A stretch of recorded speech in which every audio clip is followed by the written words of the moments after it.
Hola mga mi, meron ngang pa-event ang eye care dito sa company namin at ayan, kumuha na nga ako ng card. Syempre, ang mahadera ninyo hindi palalagpasin ng ganitong event dito. At ayan na nga mga mi, meron pang pa-foodang ang eye care dito. Syempre, sayang kaya pag hindi tayo nakaka-join sa ganitong mga event, diba? Libre na, aayaw ka pa ba mga mi? Ito nga pala yung pa-caravan ni eye care sa bawat site ng aming company. O diba, ang taray talaga ng company namin at may pa-daycare talaga sa mga empleyado na walang mag-aalaga sa kanilang mga anak. Kaya sa mga single mom dyan, halika na, apply ka na dito sa amin. Habang nag-iikot nga ako mga mi, nakita ko itong game na ito at mukhang madali lang siya mga mi. Kaya naman hindi ko pinalagpas ito at sumali talaga ako dito sa game na ito. At nung nakapwesto na ako, na-realize ko na parang mahirap ito mga mi. Nakita nyo naman na sobrang seryoso ako talaga dyan. Kasi naman hindi ko alam kung ano ang unang babagsak dito. Kailangan kasi dito ang focus at alerto. O diba mga mi, unang bagsak laglag agad.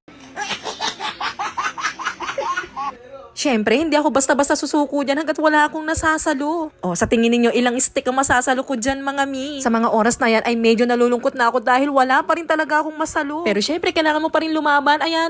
O, diba, may nasalo na ako sa wakas. Sa sobrang kagustuhan ko nga masalo pa yung isa, nilagay ko na sa pagitan ng aking hita yung isa. O, diba, nasalo ko. After ko nga maglaro, tinry din ito ng aking kaibigan. O, ayan, siya na ang nakasala. O, diba, mahirap talaga itong saluhin, mga mi. Kung pinapanood mo lang ito, ay tingin mo lang na madali. Pero pag nandyan ka na, ay ang hirap pala talaga itong laruin. Paki-comment nga mga mi kung na-try nyo na rin ang ganitong game at kung gaano karami ang inyong nasalo. Kapag lalaroin nga ninyo ito ay kailangan talaga ng focus at ng inyong speed para masalo nyo agad yung mga malalaglag. Charan! Dalawa din ang nasalo ng aking kaibigan. O diba, parehas lang kami. After nga namin maglaro, nagpunta kami dito sa booth nila at nag-claim kami ng aming prize. Nakadepende nga pala sa color wheel yung magiging prize mo. So kung ano yung lalabas doon, yun yung makukuha mo mga mi. At ayan na nga, tinry ko na, in-spin ko na at sana maganda ang aking makukuha. So after nga umikot ng roleta, tumapat siya sa pouch. O ayan, o diba? Medyo cute din ang aking nakuha. After nga namin mag-enjoy sa game, nagpunta na kami dito sa food station. Ang una ko ang kinuha ay yung salad. Syempre, healthy living dapat. Hindi ko nga pala na-discuss sa inyo kanina mga mi kung ano ang eye care. Ito nga pala yung HMO namin dito sa aming company. Ang kagandahan dito sa amin ay meron kaming free to dependents.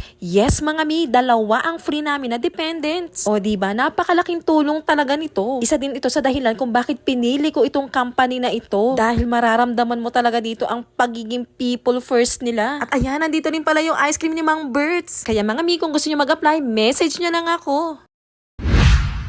Thank you for watching mga mi.